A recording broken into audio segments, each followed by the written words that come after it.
Hello beautiful people.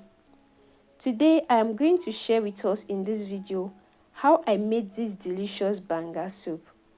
This banga soup is so flavorful, so tasty, and I made it the native Deltan style. If this is something you love to learn, please keep watching this video. By the way, if this is your first time of seeing my video or coming across my channel, thank you so much for stopping by. My name is Peace, and on this channel, I share homemade recipes. Please support me by subscribing. Thank you so much. Now let's get right into the video. Of course, the main ingredient for this recipe is banga, which is palm fruit. So get your palm fruit, and I've thoroughly washed it. Now I'm going to put it into the pot, add water, and put it on fire to cook until it is soft. The first ingredient that I'll be using is aroma. When you get to the market, just show them and tell them aroma, and they will tell you, they will give it to you. The next ingredient is calabar nutmeg. Now this calabar nutmeg, if you notice, they are like two. One has been deshelled and the other one is still having shells. The one that has been deshelled have been roasted. Okay, so you roast it. After roasting it, you remove the shell. So it is that one that you've roasted in fire that you will use. Next is oyayak. Now I'm going to be using oyayak. When you just show them this picture of oyayak, you showed it to the people that sell banga spices, they should be able to give you oyayak. Now I have my banga spices.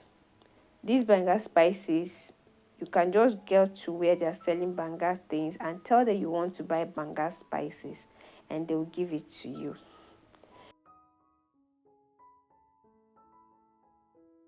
Now I'll go ahead to pound my aroma.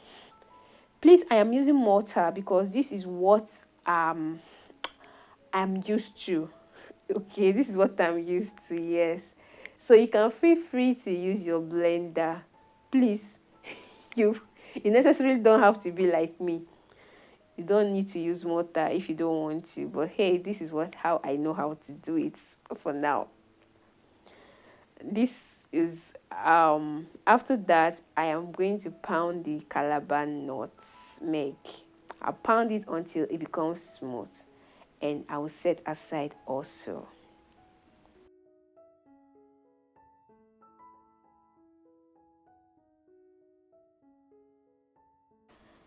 After that, I am going to pour I'm going to soak the aroma that I pounded earlier. I'm going to add water to it.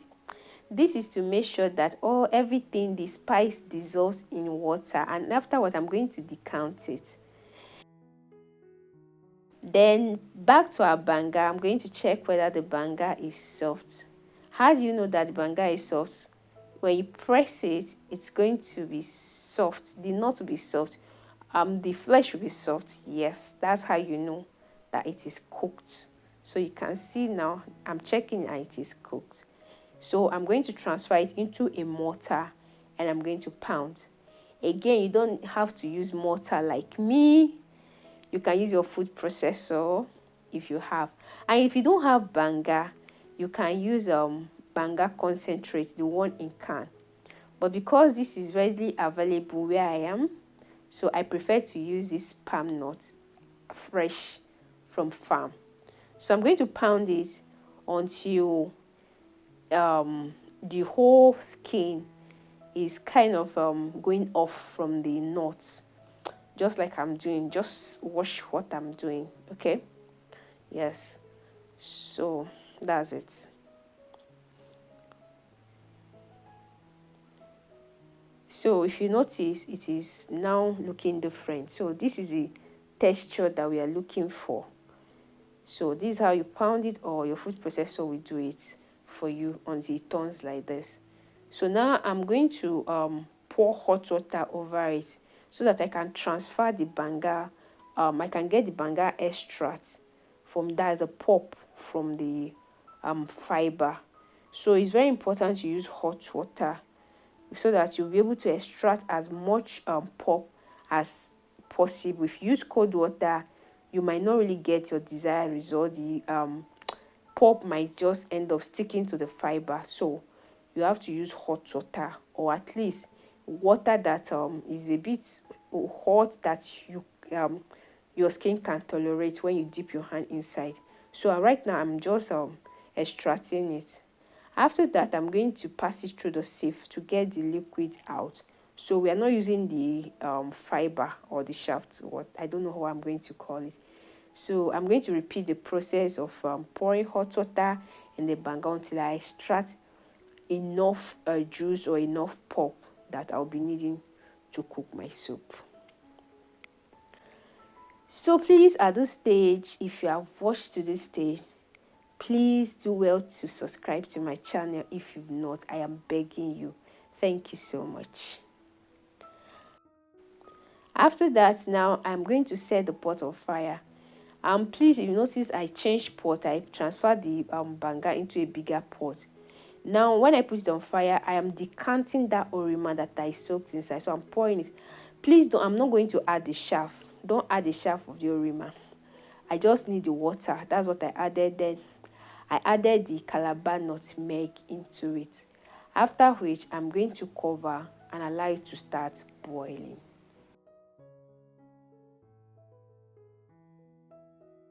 The soup is boiling. I checked and it's boiling. Now it is time to add my meat. I use beef. So now is the right time to add my beef, because I need the beef to cook in the banga extract. I'm not cooking the beef differently. I want it to cook in the banga extract so that all the juice and everything will,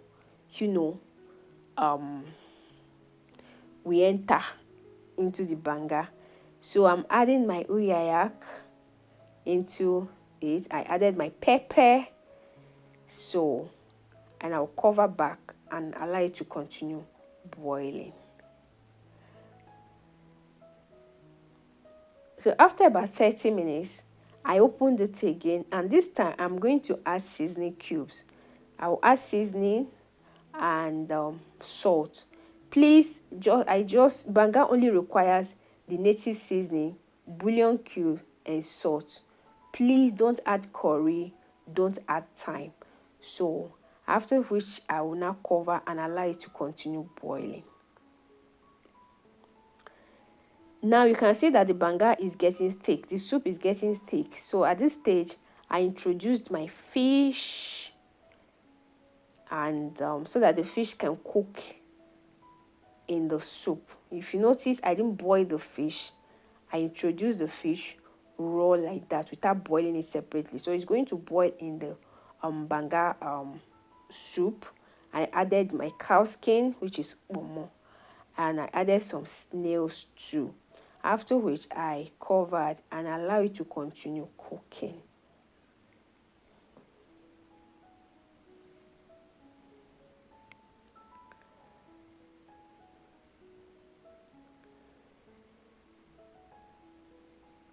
So after about 30 minutes, I checked the soup. Is getting thick now. If you notice, I checked the soup. Then I decided to remove the fish so that the fish will not scatter in the soup. I felt that the fish has cooked enough, but I don't want the fish to scatter, so I am removing the fish and keeping it aside since it has cooked and I don't want it to scatter. Please, if you've watched to this extent and you've not liked this video, please help me like this video. Just please click on the like button. Thank you so much. So I am adding the banga spices at this stage. That is what I'm adding at this stage. So after that, I will cover it and allow it to continue cooking.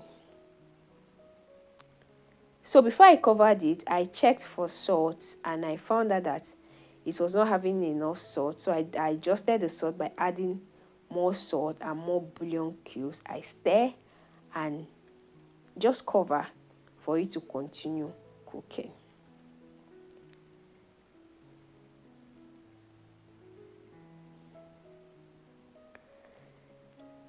Now after about 30 minutes again, I introduced my crayfish and I added my scent leaf, which is efirin. So at this stage you just leave it to boil, the soup to boil for, let's just say, 3 minutes, because we don't want to overcook our scent leaf. Now one thing you have to know is that banga soup gets very thick when it gets cold. Okay, so at this stage you can turn off the burner at this stage if you wish. For me, I allowed it to cook for like 3 more minutes, and you can see that it's looking yummy. It is boiling kutu kutu. So at this stage now, I decided that okay, it's time for me to turn off the burner, because as the soup cools, when it becomes cold, it's going to be very very thick. In fact, when it becomes cold, you might want to even add more water to it. So thank you so much for watching. If you find this video helpful, please support me by subscribing to this channel. Don't forget to like. Please drop your comments. It's very very important. It helps to encourage me. And please share this video to your loved ones. And most importantly, please subscribe to this channel. Support me. Thank you so much for watching. And until our next video, see you. Bye bye and God bless you. Bye. Thank you. Please subscribe before going. Thank you so much.